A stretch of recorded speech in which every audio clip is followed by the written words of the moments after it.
Good morning दोस्तों। आज हम पढ़ने वाले हैं संपत्ति अंतरण अधिनियम के अंतर्गत केस लो। नैनसुख दास शिवनारायण बनाम गोवर्धन दास।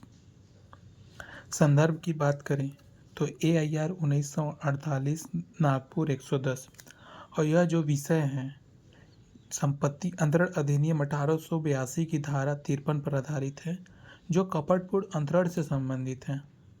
और वाद के तथ्य के बारे में बात करें तो वल्लभ भाई दास तथा उसके दो पुत्र विठल दास एवं वृंदावन दास हैं, जो कि इस वाद में वादी क्रमांक 2, 3, 4 हैं। और वल्लभ दास की बहन गोवर्धन दास है, जो कि इस वादी क्रमांक 1 है। और वल्लभ दास एवं उसके पुत्र फर्म रामचंद्र वल्लभ दास के नाम से हरदा एवं भोपाल में व्यापार करते हैं। इस फर्म पर कोई लेनदारों का ऋण देय था, जो इंपीरियल बैंक में एक लेनदार था। ठीक, वल्लभ दास के हिस्से की संपत्ति का विक्रय इंपीरियल बैंक के पक्ष में डिग्री के निष्पादन में नीलामी द्वारा हो गया, क्योंकि वल्लभ दास अपने पिता का प्रतिभू था। क्योंकि नैनसुख शिवनारायण एक मुंबई की फर्म थी, जो कि इस वाद में प्रतिवादी थे। इस फर्म ने वल्लभ दास और उसके पुत्रों के विरुद्ध एक डिग्री प्राप्त की, जिनके निष्पादन में वल्लभ दास और उसके पुत्र का हरदा में स्थित मकान कुर्क कर लिया गया था।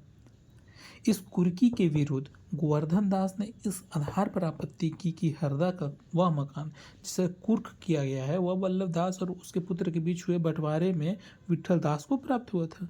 और विठल दास ने वह मकान गोवर्धन दास को दिनांक 20/5/31 को विक्रय विलेख द्वारा 7,000 रुपये में बेच दिया।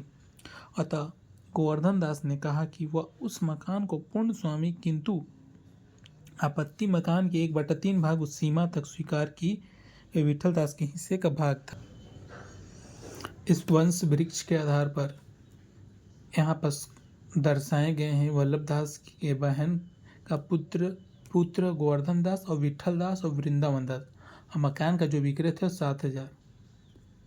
इसके बाद गोवर्धन दास ने सिविल प्रक्रिया संहिता 1908 के आदेश 21 के अंतर्गत प्रस्तुत वाद की प्रार्थना की उस संपूर्ण संपत्ति स्वामी को घोषित किया कि जाए। विचारण न्यायालय वाद निरस्त किया और प्रथम विचार न्यायालय ने प्रथम अपील स्वीकार करते हुए विचार न्यायालय को निरस्त कर दिया और गोवर्धन दास के पक्ष में ही निर्णय दिया।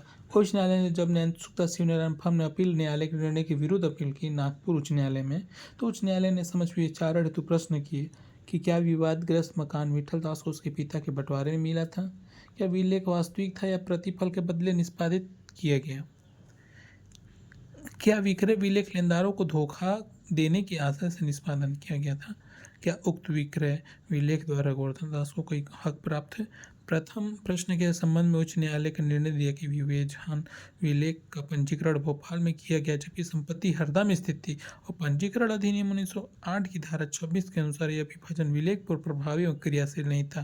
तो द्वितीय प्रश्न के संबंध में न्यायालय ने कहा कि पूर्णतः सिद्ध हो गया कि विक्रय विलेख प्रतिफल के बदले निष्पादित किया गया है तथा अतः विक्रय विलेख वैध था। तृतीय प्रश्न के संबंध में न्यायालय ने कहा कि प्रथम अपील न्यायालय के अनुसार विक्रय कपटपूर्ण नहीं था और न ही लेनदारों को धोखा देने के आशय से किया गया था।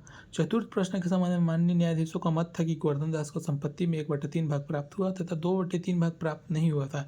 निर्णय यह आया कि उपरोक्त तथ्यों के आधार पर उच्च न्यायालय ने अपील को स्वीकार की और निष्कर्ष यह था कि अपील स्वीकार की गई। प्रतिपादित विधि के सिद्धांत के आधार पर सामान्य नियम यह है कि संपत्ति संबंधी विलेख वही पंजीकृत होना चाहिए जहां संपत्ति स्थित है, और हिंदू विधि में मौखिक बंटवारा प्राप्त होता है, किंतु यदि वह लिखित है तो उसे पंजीकृत होना चाहिए। उस स्थिति में अंतरण कपटपूर्ण नहीं होगा। जब लेनदारों को पूर्ण रूप से भुगतान कर दिया जाता है तो उस संपत्ति विबंध लागू नहीं होगा, जब तक कि उस व्यक्ति को जिसने अभ्यवोधन दिया है भुलावा देकर कोई हानि न की जाए।